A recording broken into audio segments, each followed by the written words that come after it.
maalmihii ugu dambeeyay waxaa magaalada Berbera ka taagnaa cabasho xooggan ay muujiyeen ganacsatada wax kala soo degta dekada Berbera kuwaas oo ka cabanaya shirkadda dekada maamusha DP World oo wax ka bedeshay taariifada cashuurta lacagta ee alaabta ka soo degaysa dekada balse wasaaradda ganacsiga Soomaaliland ayaa ka hadashay arrintaasi iyadoo sheegtay in ay idsan tahay go'aanka shirkadda DP World ka soo saartay arrintaasi indhahana kaga qarsatay cabashada ka soo yeedhay ganacsatada muwaadiniinta waa kan wasiirka oo ka hadlaya arrintaasi ka dhageysanay cabashooyin istabajooga oo ka yimiday DP World lana xiriira service-ka ay qabtaan markaan eegnay in aad u fiirinay markaan la tashanay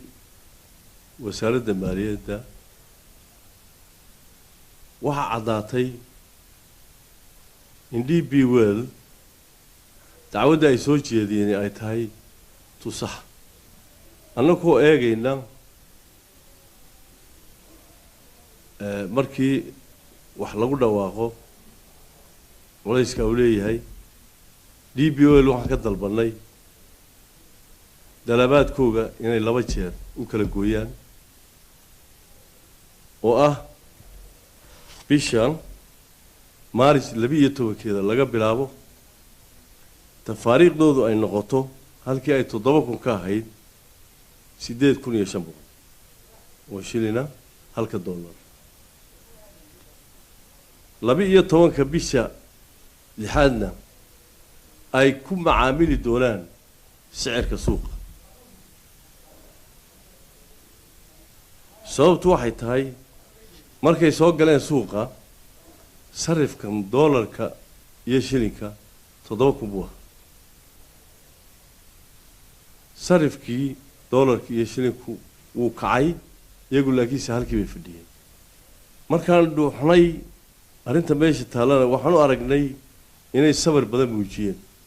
sidaa la ajligeed waxaan u ogolaanay in ay xaq u leeyihiin waxaan ogolaanay inay xaq u leeyihiin inay maadaama iyaga nafaantoodu ganacsatay yihiin ay sicirka suuqa moogta ku macaamilaan sicirka suuqana uma ogolaan mar kaliyaad inay mar kaliyaad soo boodaan 2 jeer baan ka dhignay waan ognahay dad badan oo cabasho ka muujinay cabashada marka dhinaca dhaqaalaha loo eego dhinaca suuqa marka loo eego dhinaca aqliga marka loo eego waa cabasho maran laana waxa weeyaan ganacsatadu wixii ay ku iibinaysay markuu 7,000 ahaa shaatiga ay siiyeen 7,000 ay siiyeen 10,000 oo shilin weey ka noqon marka cashuur markay service-kii bixinayaan 7 u celinayaan 3 ma ogtahay meesha way ka maqanta taasi waxa ku keentay khasaaro badan DP World iyo dawladda dhanka kale wasiirka ganacsiga Soomaaliland ayaa fariina marahawada u mariyay ganacsatadaasi oo uu sheegay in si degdeg ah alaabadooda uga soo baxaan dekada waxaan amar ku siinayna ganacsatada alaabteedii kala bixila boorka iyagoo ku andacoonaya arrintan in ay si degdeg ah uga baxaan boorka haddii uga bixi waayaana waxa xaq ku noqonaya mutaysanayaan damage